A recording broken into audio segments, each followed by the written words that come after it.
అన్నదాత అన్నదాత మీ అన్నదాత చెమటోడ్చి ఆహారాన్నందించే రైతన్నా అనునిత్యం నీ కండదండగా నిలిచే నేస్తం ఎవరన్నా అన్నదాత అన్నదాత మీ అన్నదాత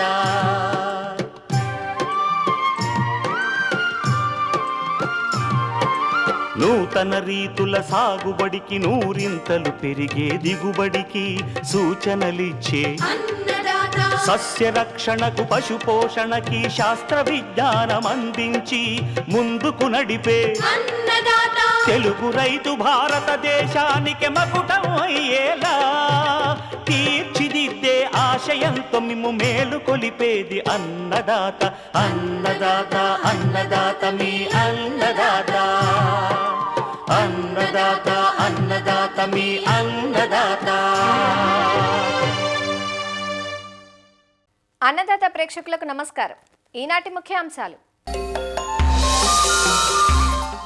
NBEG 1267 రకం శనగ నుంచి మంచి దిగుబడులు, గుంటూరు జిల్లా రైతు అనుభవాలు. వెన్నామి రొయ్యల సాగులో మెలకువలు. ఇంకా జై కిసాన్ వ్యవసాయ సమాచారం.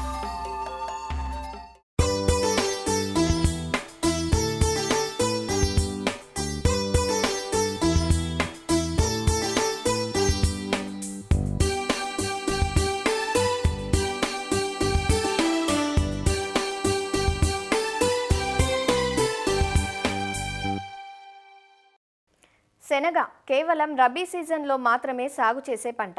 చలికాలంలో కురిసే మంచును ఉపయోగించుకొని అతి తక్కువ వనరులతో వర్షాధారంగా పండే పంట ఇది. ఆంధ్రప్రదేశ్లో ప్రకాశం, గుంటూరు జిల్లాల్లో శనగను ఎక్కువగా సాగు చేస్తున్నారు. అయితే శనగలో JG11 వంటి పాత రకాలను సాగు చేయటం వల్ల ఎండు తెగులు సమస్యను ఎదుర్కొంటున్నారు. అంతేకాక మిషన్ కోతకు అనువుగా లేదు.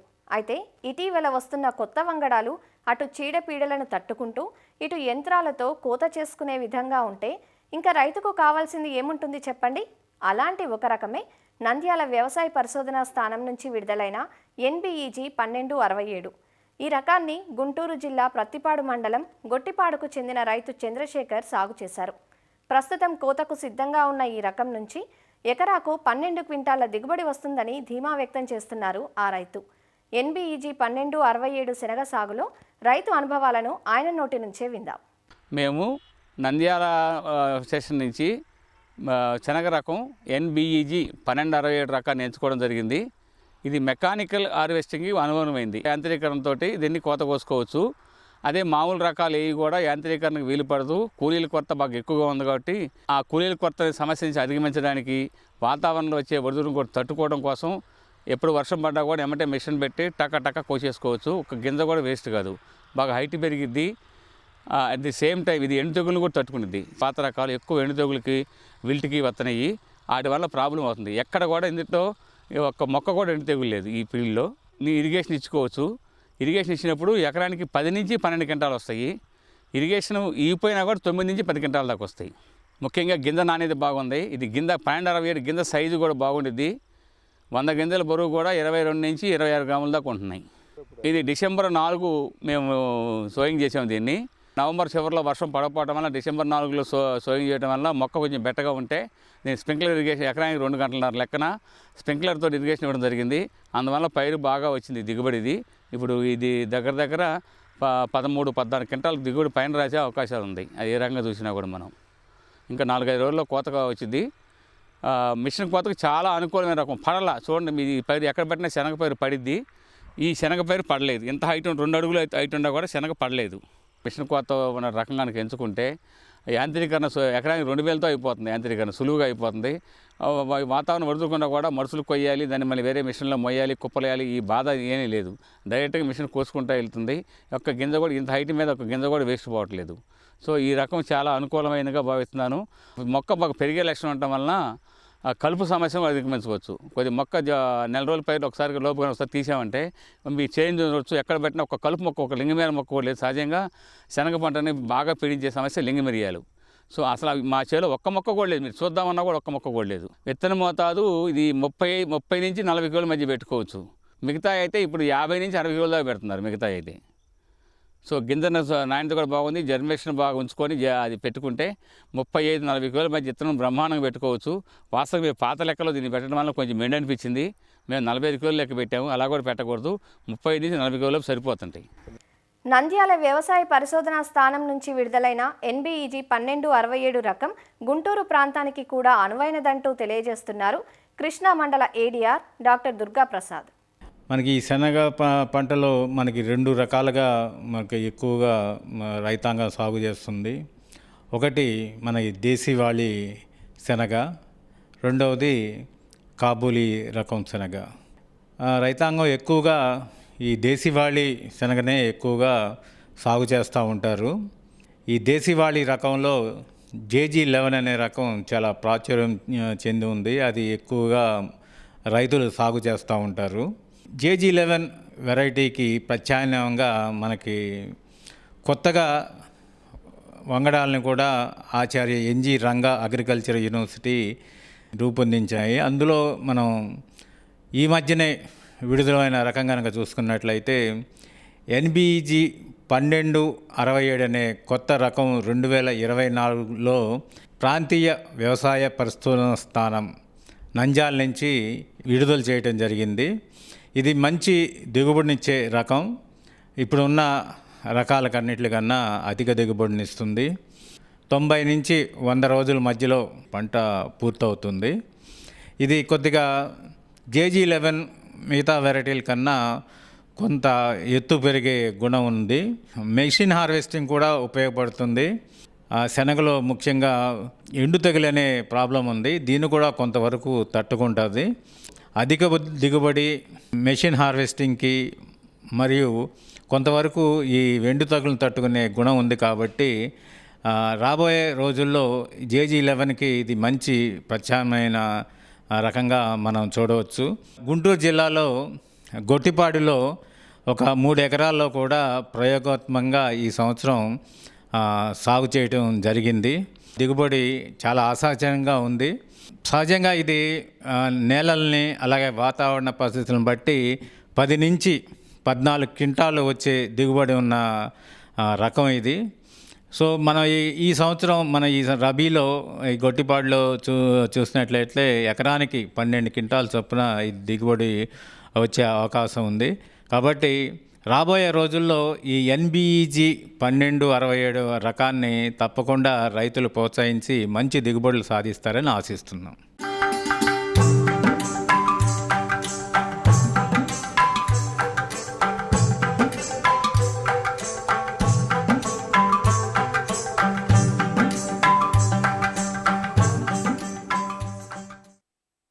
రొయ్యల సాగులో స్కాంపీ టైగర్ రొయ్యల స్థానాన్ని ఆక్రమించింది వెన్నామి. అధిక సాంద్రతలో సాగు చేసే అవకాశం ఉండటంతో ప్రారంభించిన తొలినాళ్లలో వైట్ గోల్డ్గా పిలువబడుతూ దిగుబడుల సునామీనే సృష్టించింది. అయితే గత కొన్నేళ్లుగా అనేక రకాల ఒడిదుడుకులను ఎదుర్కొంటోంది. దీనికి అనేక కారణాలున్నా ముఖ్యంగా విత్తన నాణ్యతా లోపంతో పాటు యాజమాన్యంలో రైతులు చేసే పొరపాట్లు ప్రధానంగా కనిపిస్తున్నాయి. దీంతో రొయ్యలు త్వరగా వ్యాధుల బారిన పడుతున్నాయి. మరో దారి లేక సాగు మధ్యలోనే పట్టుబడి చేసిన అనుభవాలు రైతులకు కొత్తేమీ కాదు. ఇలాంటి పరిస్థితులు పునరావృతం కాకుండా పిల్లల ఎంపిక మొదలు సాగులోని ప్రతి దశలోనూ శాస్త్రీయ పద్ధతులను పాటించాలంటూ వివరాలు తెలియజేస్తున్నారు నెల్లూరు మత్స్య కళాశాల సందర్శనకు వచ్చిన PV నరసింహారావు, తెలంగాణ వెటర్నరీ విశ్వవిద్యాలయం వనపర్తి జిల్లా మత్స్య కళాశాల assistant professor doctor Anusha. Andhra Pradesh మొత్తానికి కూడా ఎక్కువ మోతాదులో రొయ్యల కల్చర్ సాగుతుంది. అయితే రైతన్నలు కొన్ని విషయాల్లో మంచి యాజమాన్య పద్ధతులు పాటించడం మానేసి తక్కువ టైంలో ఎక్కువ ఉత్పత్తిని పొందాలని చెప్పి ఆతృతతో ఎక్కువ స్టాకింగ్ డెన్సిటీ చేయడము, దీనివల్ల కొత్త కొత్త వ్యాధులను విస్తరించడము వ్యాపించడము జరుగుతుంది. మామూలుగా ఏంటంటే ఒకప్పుడు పాటించే మంచి యాజమాన్య పద్ధతులన్నీ మర్చిపోయి ఆధునీకరించడం కోసం చేస్తున్న క్రమంలో మన మూలాల్ని మర్చిపోతున్నాము. అయితే రైతన్నలకి నేను విజ్ఞప్తి చేసేది ఏంటంటే, మీరు చెరువు నిర్మాణించేటప్పుడు, విత్తనాన్ని సెలెక్ట్ చేసుకునేటప్పుడు, తర్వాత స్టాకింగ్ చేసే టైంలో, ఆ తర్వాత కల్చర్ చేస్తున్న ప్రాసెస్లో అంటే ఈ డిఫరెంట్ ఆఫ్ స్టెప్స్ ఉంటాయి, రకరకాల స్టెప్స్ ఉంటాయి. ఇవన్నీ కూడా మనము రెగ్యులర్గా మానిటర్ చేసుకుంటూ ఉండాలి. చెరువు తయారీ చేసే టైంలో ఖచ్చితంగా చెరువుని ఎండబెట్టుకోవాలి. వ్యర్థాలు ఉంటాయి కదా, అడుగు భాగంలో ఉండే వ్యర్థాలు, మలినాలు అవన్నీ కూడా తీసేసి చెరువుని అట్లీస్ట్ 40 రోజుల పాటు రైతన్నలు ఆరబెట్టుకుంటే చాలా మంచిది. నీటిని చేర్చుకునే క్రమంలో ఏంటంటే ప్రతి రైతన్న ఏం చేస్తాడు, బయట కాలువ నుంచి నీటిని డైరెక్ట్గా చెరువులోకి తోడుకుంటారు. అలా కాకుండా చెరువులోకి తోడుకునే ముందు మనం ఇంకొక రిజర్వాయర్ ట్యాంక్లో కనుక నీటిని తోడి పెట్టుకొని క్లోరిన్ ట్రీట్మెంట్ ఇచ్చేస్తే చెరువులో కల్చర్కి అవసరం లేని ప్లవకాలు, తర్వాత జీవరాశులు, పరాన్నజీవులు లాంటివి ఏ ఉన్నా కానీ చనిపోవడం జరుగుద్ది. ఆ తర్వాత అంటే క్లోరిన్ ట్రీట్మెంట్ ఇచ్చుకున్న తర్వాత లేదా బ్లీచింగ్ ట్రీట్మెంట్ ఇచ్చుకున్న తర్వాత ఒక వారం పాటు ఆ నీటిని అలానే నిల్వ ఉంచుకొని ఆ నీటిని మనం కల్చర్కి వాడుకోవాలి. ప్రతి వారానికి ఒకసారి కానీ 15 రోజులకు ఒక్కసారి కానీ మనము నీటి పరిణామాలు అంటే ఆల్కలినిటీ కానీ, డిజాల్వ్డ్ ఆక్సిజన్ కానీ, హార్డ్నెస్ కానీ ఇలాంటి వివిధ పారామీటర్స్ అన్నీ కూడా రెగ్యులర్ చెకింగ్ అంటే ఎవ్రీ పీరియాడికల్ టైమ్స్లో మనం చెక్ చేసుకుంటూ రావాలన్నమాట. విత్తనం సెలక్షన్ అంటే మనం రొయ్య పిల్లల సెలక్షన్ టైంలో పీసీఆర్ నెగిటివ్ టెస్టెడ్ సీడ్ని తీసుకోవాలి. అదొకటే కాకుండా కోస్టల్ ఆక్వాకల్చర్ అథారిటీ వారిచే అప్రూవ్ చేయబడిన హ్యాచరీస్ నుంచి మాత్రమే సీడ్ని మనము తీసుకోవడం జరుగుతుంది. తీసుకున్న తర్వాత సీడ్ టెస్ట్ ఎలా అంటే పీసీఆర్ టెస్టెడ్, ఇంకోటి స్ట్రెస్ టెస్ట్ కూడా చేయాలి. స్ట్రెస్ టెస్ట్లో మళ్ళీ పలు రకాలండి. ఫార్మలిన్ టెస్ట్ అయి ఉంటుంది, సెలినిటీ టెస్ట్ అయి ఉంటుంది. ఇవి రెండు మెయిన్గా రైతన్నలకు ఉపయోగపడేటివి. ఇంకొకటి ఏంటి అని అంటే దాని ఆహార నాళం అయితే మొత్తం గోధుమ రంగు వర్ణంలో కలిగి ఉండాలి. ఇలా ఉన్న సీడ్ని మీరు తీసుకొచ్చి PL12ని స్టాకింగ్ చేసుకోవడం చాలా మంచిదన్నమాట. ఆ స్టాకింగ్ చేసుకున్న తర్వాత నెలవారికి కూడా మీరు తగిన మోతాదు ఫీడ్ ఇస్తూ దాన్ని మెయింటైన్ చేసుకుంటూ రావాలి. అండ్ రెగ్యులర్గా ఫీడింగ్ తీసుకుంటుందా లేదా అని చెక్ చేసుకుంటూ రావాలి. ఇలా మనకి 40 రోజులు దాటిన పిమ్మట కొంచెం స్లడ్జ్ డెవలప్ అవుతూ ఉంటుంది, లేదా వాటర్ క్వాలిటీ మారుతూ ఉంటుంది. అలా మారుతూ ఉన్నప్పుడు అడుగు భాగంలో గొలుసును వేసి తిప్పుకుంటే మంచిదండి. ఎందుకంటే డిజాల్వ్డ్ ఆక్సిజన్ అంటే ప్రాణవాయువు అనేది అంటే జీవరాశులకు కావాల్సిన ప్రాణవాయువు ఇంకా ఎక్కువ అవుతూ ఉంటుంది. ప్రాణవాయువుని మెయింటైన్ చేసుకోవాల్సిన మోతాదు ఎంత అంటే 4 నుంచి 5 ppm ఉండాలి. సీడ్ క్వాలిటీ తర్వాత మనం మేత యాజమాన్యం, మేతను ఎప్పటికప్పుడు పరీక్షిస్తూ మంచి మేతను, మంచి ప్రోటీన్ కలిగిన మేతను ఇచ్చుకుంటూ వారంలో ఒకసారి ఈ కేజీ మేతకు గట్ ప్రోబయోటిక్స్ అంటే రొయ్యల్ని వాటి నిరోధక శక్తి పెంచడం కోసము జీరా పౌడరు, వాము పౌడరు కేజీకి 5 గ్రాములు చొప్పున కలిపి వారానికి ఒకసారి వెదజల్లడం జరుగుతుంది. దీనివల్ల ఏమవుతుందంటే గట్ యొక్క హెల్త్ని మెయింటైన్ చేస్తుంది, అంటే రొయ్య గట్ యొక్క హెల్త్ని మెయింటైన్ చేయడం జరుగుతుంది.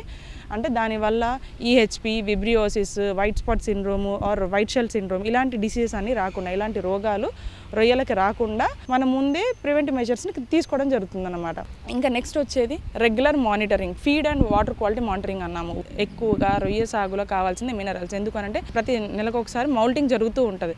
అయితే వారానికి ఒకసారి దానికి కావాల్సిన మినరల్స్ని మనం కనుక అందిస్తే, అంటే ఎక్స్టర్నల్ మినరల్ మిక్స్చర్ కనుక మనం వాటర్లో ఇస్తే కనుక, ఫీడ్లో కానీ వాటర్లో కనుక ఇస్తే అది మౌల్టింగ్కి సరిపడా, అంటే దాని షెల్ ఒకవేళ మౌల్టింగ్ అయిపోయిన తర్వాత దానికి షెల్ మళ్ళీ ఏర్పాటు చేసుకోవడానికి ఎంతవరకు కాల్షియం, మెగ్నీషియం ఇవన్నీ అవసరం పడుతుందో అంతవరకు అది బాడీని అబ్జర్వ్ చేసుకుంటూ ఉంటుంది. ఈ సాగు చేస్తున్న క్రమంలో మీకు ఎక్కడైనా రొయ్య పైన తేలుతూ కనిపించినా, కలర్ పాలిపోయి ఉన్నా, దాని మీసాలు ఎక్కడైనా తెగిపోయినట్టు కనిపిస్తున్నా, మేత సరిగ్గా తీసుకోకుండా ఎల్లకిలా ఉంటున్నా కానీ కనిపిస్తున్నట్టయితే ఆ రొయ్యని మీరు సపరేట్ చేసి ఐసోలేషన్ చేసేసుకొని పరీక్ష కోసం పంపించాలి. ఆ పర్టికులర్ పాండ్ని ఐసోలేట్ చేసుకోవాలి. ఆ పర్టికులర్ పాండ్లో వాడిన అటువంటి ఏవైతే వస్తువులు ఉంటాయో, అంటే మీరు మేత చల్లడానికి ఉపయోగించే బోట్ కానీ, లేకపోతే వస్తువులు ఏవైనా ఉంటాయో, తట్టలు కానీ ఇంకేమైనా, ఆ పరలు తట్టలు ఇంకేమైనా ఉన్నా అవి ఇంకొక చెరువులో మళ్ళీ వాడకూడదు. అంటే ఆ వస్తువుని మళ్ళీ మీరు ఉపయోగించాలంటే పొటాషియం పర్మాంగనేట్ అంటే KMNO4 మీరు డిస్ఇన్ఫెక్ట్ చేసుకోవాలి. ఫుడ్ డిప్, హ్యాండ్ డిప్ రెండు ఖచ్చితంగా కూడా మీరు ఎంట్రీ అండ్ ఎగ్జిట్ పాయింట్స్లో మెయింటైన్ చేసుకుంటే కనుక మీరు పాండ్ అండ్ పాండ్ పరిసర ప్రాంతాలను కూడా డిస్ఇన్ఫెక్ట్ చేసిన వాళ్ళు అవుతారు. ఇదొకటే కాకుండా బర్డ్ ఫెన్సింగ్, కుక్కలు, పీతలు ఇలాంటివి పక్షులు అన్ని చెరువు పరిసర ప్రాంతాల్లోకి ఎంటర్ అవ్వకుండా చుట్టూ కూడా ఒక పరివాహక గోడలాగా మనము ఫెన్సింగ్ వేసుకోవాలి. ఈ క్రమంగా మీరు మెయింటైన్ చేసుకుంటే మీకు తక్కువ కాలంలో ఎక్కువ ఉత్పత్తి ఏమో కానీ ఎటువంటి రోగాలు కలగకుండా మంచి ఉత్పత్తిని మీరు ప్రొడ్యూస్ చేసిన వాళ్ళు అవుతారు, మన దేశాన్ని కాపాడిన వాళ్ళు అవుతారు. Thank you.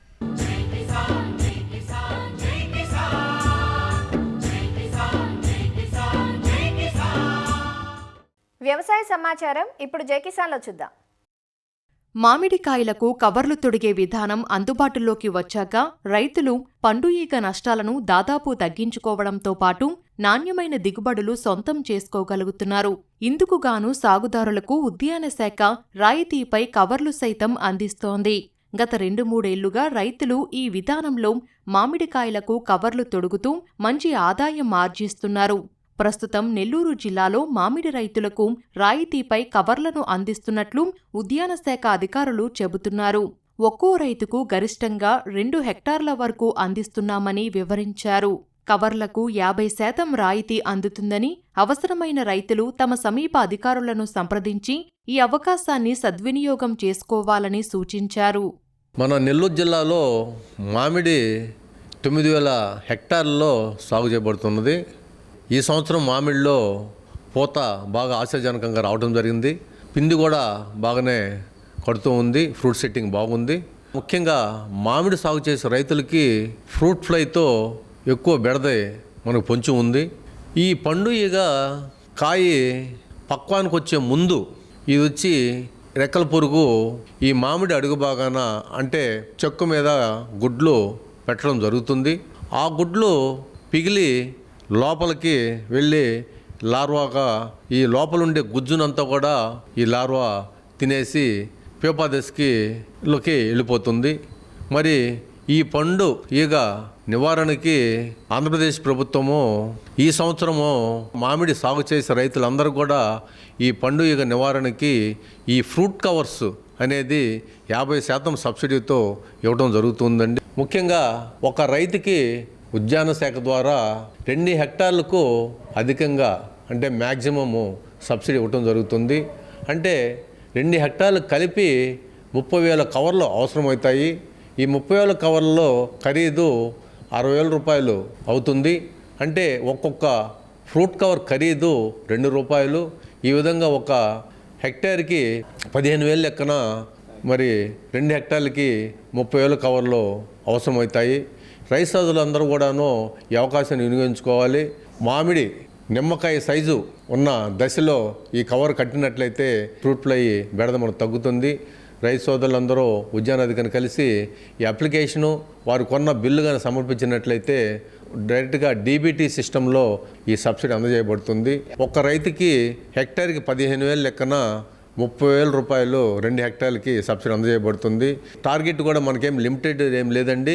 ఎంతమంది రైతులు ముందుకు వచ్చినా కానీ అంతమంది రైతులకు ఫ్రూట్ కవర్లకి ఆంధ్రప్రదేశ్ ప్రభుత్వం ఉద్యాన శాఖ ద్వారా సబ్సిడీ ఇవ్వడానికి ముందుకొచ్చి ఉన్నది. ఫ్రూట్ కవర్స్ కట్టిన రైతులను కూడాను మనము అపిడా వెబ్సైట్లో కూడా నమోదు చేయబడుతుంది. ఈ బయటికి మామిడి కానీ ఎగుమతి చేయాలదలుచుకుంటే అపిడా వెబ్సైట్లో నమోదు చేయవలసిన అవసరం ఉంటుంది. కాబట్టి ఈ కార్యక్రమం కూడా ఉద్యాన శాఖ తీసుకుంటుంది. మరి రైతులందరూ కూడా ఈ ఫ్రూట్ కవర్ని కట్టి ఎక్కువ రేటుకి వారి పొలాలని అమ్ముకోవాల్సిందిగా కోరుతున్నాం. పంటల సాగులో రోజురోజుకు పెరుగుతున్న రసాయనాల వినియోగంతో అనేక దుష్ప్రభావాలు ఏర్పడుతున్నాయి. ఉత్పత్తుల్లో రసాయన అవశేషాలు మిగిలిపోయి మానవాళి ఆరోగ్యానికి హాని చేస్తున్నాయి. పర్యావరణంపై తీవ్ర ప్రభావం పడుతోంది. ఈ నేపథ్యంలో సాగులో సమగ్ర సస్యరక్షణ విధానాలను ఆచరించడం ఎంతో శ్రేయోదాయకం. పంటల చుట్టూ రక్షక ఎర్ర పంటలను వేయటం, పక్షి స్థావరాలు, లింగాకర్షక బుట్టలను ఏర్పాటు చేయటం, మిత్రపురుగుల సంతతి పెరిగేలా చేయటం, ఇలా ప్రకృతిపరమైన సహజ పద్ధతులను అనుసరించి చీడపీడలను అదుపు చేయటం, అప్పటికీ కూడా తీవ్రత తగ్గకపోతే చివరి అస్త్రంగా మాత్రమే పరిమిత స్థాయిని గుర్తించి రసాయన మందులు వాడటం సమగ్ర సస్యరక్షణ చర్యల ఉద్దేశ్యం. అయితే ప్రస్తుతం అధిక శాతం రైతులు పూర్తిగా రసాయన పద్ధతులపైనే ఆధారపడుతున్నారు. దీనివల్ల ఎదురయ్యే సమస్యలను తెలియజేసి పర్యావరణ అనుకూల విధానాలపై అవగాహన కల్పించడానికి పనిచేస్తోంది కేంద్రీయ సమగ్ర సస్యరక్షణ కేంద్రం. భారత వ్యవసాయ మంత్రిత్వ శాఖ ఆధ్వర్యంలో విజయవాడ కేంద్రంగా ఆంధ్రప్రదేశ్ అంతటా ఈ సంస్థ కార్యకలాపాలు నిర్వహిస్తోంది. కేంద్రీయ సమగ్ర సస్యరక్షణ కేంద్రం స్టేట్ మొత్తానికి ఒక ఆఫీస్ ఉంటుందండి. ఈ ఆఫీస్ ద్వారా సమగ్ర సస్యరక్షణ మీద, వివిధ రకాల పంటల మీద రైతులకి, వ్యవసాయ అధికారులకి అందరికీ శిక్షణా కార్యక్రమాలు ఏర్పాటు చేసేసి 2 రోజుల శిక్షణా కార్యక్రమాలు, 5 రోజుల శిక్షణా కార్యక్రమాలు, రైతు క్షేత్ర పాఠశాలలు, అట్లానే ఏ ప్రాంతంలో పురుగు ఉధృతి ఎలా ఉంది అనేది డిపార్ట్మెంట్ వారికి తెలియజేసి తద్వారా వారికి సూచనలు త్వరితగతిన చేరే విధంగా మేము చేయడం జరుగుతూ ఉంటుందండి. ఈ సమగ్ర సస్యరక్షణలో ముఖ్యమైన అంశం ఏంటంటే పురుగు తెగులు గుర్తింపు అనేది ముఖ్యమైనదండి. ఈ పురుగు తెగులు గుర్తింపునికి నేషనల్ పెస్ట్ సర్వేలెన్స్ సిస్టమ్ అని చెప్పేసి జాతీయ చీడపీడల నిఘా వ్యవస్థ అనేది ఒక యాప్ని శ్రీ శివరాజ్ సింగ్ చౌహాన్ గారు పోయిన ఆగస్టులో దాన్ని లాంచ్ చేయడం జరిగిందండి. ఆ యాప్ను ఉపయోగించడం ద్వారా ఈ యొక్క ప్రధానమైన పంటల్లో పురుగులని తెగుళ్ళని, మేలు చేసే పురుగులని, అట్లనే సూక్ష్మ పోషక లోపాలని కూడా మనం ఒక ఫోటో తీయడం ద్వారా తెలుసుకోవడానికి అవకాశం ఉంది. పురుగు మందులు చాలా తక్కువ మోతాదులో వాడి నాణ్యమైన ఉత్పత్తిని సాధిస్తేనే ఉపయోగం ఎక్కువగా ఉంటుంది. లేకపోతే ఏంటంటే ఈ యొక్క జబ్బులు కానీ ఏదైనా వస్తే విపరీతంగా లక్షల రూపాయలు ఖర్చు పెట్టాల్సిన అవసరం ఎక్కువ పడుతుంది. అలాంటి సందర్భంలో మనం వీలైనంత వరకు మొదటగా వేరే ప్రత్యామ్నాయ మార్గాల ద్వారా పురుగు నియంత్రణ చేసుకొని చివరి అస్త్రంగా మాత్రమే రసాయనిక పురుగు మందులని అట్లానే ఎరువుల్ని వాడవలసిన అవసరం ఎంతైనా ఉంది. అట్లానే ప్రత్యామ్నాయ మార్గాలైన పచ్చిరొట్ట ఎలువురు కానీ, బయో సంబంధమైన పురుగు మందులను కానీ, లేకపోతే వృక్షజాతి సంబంధమైన పురుగు మందులను కానీ వాడి కషాయాలు కూడా చాలా బాగా పనిచేస్తాయి. కాబట్టి వాటిని కూడా ఉపయోగించి పంటలో వచ్చే వివిధ రకాలైన పురుగులన్నీ, తెగుళ్ళని నియంత్రించుకున్నట్టయితే మనకి ఎంతో ఉపయోగము. ఒక పంటకి ఒక బోర్డర్ క్రాప్ని వేసుకోవడము, ట్రాప్ క్రాప్లను వేసుకోవడము, అలాగే ఈ స్టిక్కీ ట్రాప్స్ వంటివి పెట్టుకోవడము, తర్వాత ఈ బర్డ్ ఫెచెస్ కూడా పెట్టుకోవడము, బయోలాజికల్ కంట్రోల్కి సంబంధించి బయో పెస్టిసైడ్స్, బయో ఇన్సెక్టిసైడ్స్ వాడడము, వేప సంబంధమైన రసాయనికాలు కూడా వాడి ఈ పంటల్ని మరి రక్షించుకోవడానికి ఇప్పుడు దీనిలో ఉన్న మళ్ళీ ఇంకొన్ని లేటెస్ట్ అప్డేట్స్తో ఈ ట్రైనింగ్ అనేది ఏర్పాటు చేశారు. మనకి మిర్చిలో బోర్డర్ క్రాప్గా జొన్నని, మరి ట్రాప్ క్రాప్గా బంతిని, ఆముదాలని వీటన్నిటిని కూడా వేసుకున్నప్పుడు బంతి కూడా మనకి కొన్ని నష్టం కలిగించేటువంటి పురుగులకి ఆ బంతి పూలు త్రిప్స్కి వాటికి అది ఆవాసంగా ఉంటుంది. ఐపీఎం అనేది గట్టిగా రైతులకి చెప్పవలసిన అవసరం ఎంతైనా ఉంది. ఎందుకు అంటే ఇది ముఖ్యంగా పర్యావరణాన్ని కాపాడుకోవడానికి, తర్వాత పంటల్ని రసాయనిక పదార్థాల మీదే కంప్లీట్గా డిపెండ్ అయి కాకుండా అన్ని రకాల జీవ సంబంధమైన తర్వాత ప్రకృతి సంబంధమైన పదార్థాలని ఉపయోగించుకుంటూ పంటలను రక్షించుకోవడానికి, ఖర్చు తగ్గించుకోవడానికి, ముఖ్యంగా మన ఆరోగ్యాన్ని పరిరక్షించుకోవడానికి, ప్రకృతిని కూడా పరిరక్షించుకోవడానికి ఇది చాలా అవసరమై ఉంది. పంటలను ఆశిస్తున్న చీడపీడలను గుర్తించి తీవ్రత అధికంగా ఉన్న ప్రాంతాల్లో రైతులకు శిక్షణ తరగతులు నిర్వహిస్తోంది. క్షేత్రస్థాయిలోకి వెళ్లి పంటలకు సోకుతున్న పురుగులు, తెగుళ్ల వల్ల పంట నష్టం గుర్తించే అంశాన్ని అధ్యయనం చేస్తోంది. దీంతో సాగు సమస్యకు పరిష్కారాలు లభిస్తున్నాయంటున్నారు రైతులు. వాస్తవంగా అయితే వీటి గురించి మాకేం తెలియదు. ఎందుకో కుళ్ళుతుంది. మేము పందులు కొట్టుకాడికి వెళ్ళి వాళ్ళు అది ఇస్తే అది తీసుకొచ్చి చేసుకునేవాళ్ళమే. ఇప్పుడు వచ్చేటప్పటికి వీళ్ళు పలానా దానికి ఈ మందు వాడితే ఇది సెట్ అవుద్దని అని అంటున్నారు. దీని మీద ఇంకొంచెం లోతుగా పోయి ఆఫీసులోకి తీసుకెళ్ళి ఆ సైంటిస్టుల ద్వారా ఏదో చెప్పిస్తామని అంటున్నారు. తెలుసుకోవడం మాకు బాగా అనుభవం పెరుగుద్ది. ఇంతకుముందు ఇట్లా ఒక సిస్టమ్గా తీసుకొచ్చి చేపించిన దాఖలాలు లేవండి. వీళ్ళేమో సైంటిఫిక్గా చేపిస్తున్నారు. మేమేమో ఏదో మొరటుగా ఏదో మా తాతల టైం నుంచి ఏదో వ్యవసాయం చేస్తా వాళ్ళతో పాటు వాళ్ళు ఏం చేశారో అది పక్క వాళ్ళని కనుక్కొని చేయటం. వాళ్ళు ఏం చేస్తే అది తప్పు చేసినా ఆ తప్పు మేము చేయాల్సిందే, తెలియదు కాబట్టి. నేను 40 సంవత్సరాలు పత్తి, మిరప తోటలు, ఇప్పుడు వచ్చి మేము మొక్కజొన్న, శనగ చేస్తూ ఉంటాం. ఈ చేను వాతావరణాన్ని బట్టి ఈ చేను ఆకులు, ఆ కాయలు మనం మందుల కొట్లో చూపించటం, వాళ్ళు ఇచ్చినవే తెచ్చుకోవటం, వేయటం. అంతేగాని ఇంత పరిశోధనగా చూస్తాం ఇదే కొత్త. ఇప్పుడు ఈ నల్లి, ఈ కాయలు ఎట్ట పోవటం కారణం అని వైనాలు చెబుతున్నారు. నాకు ఇంతకుముందు తెలియదు, ఇదే కొత్తసారి.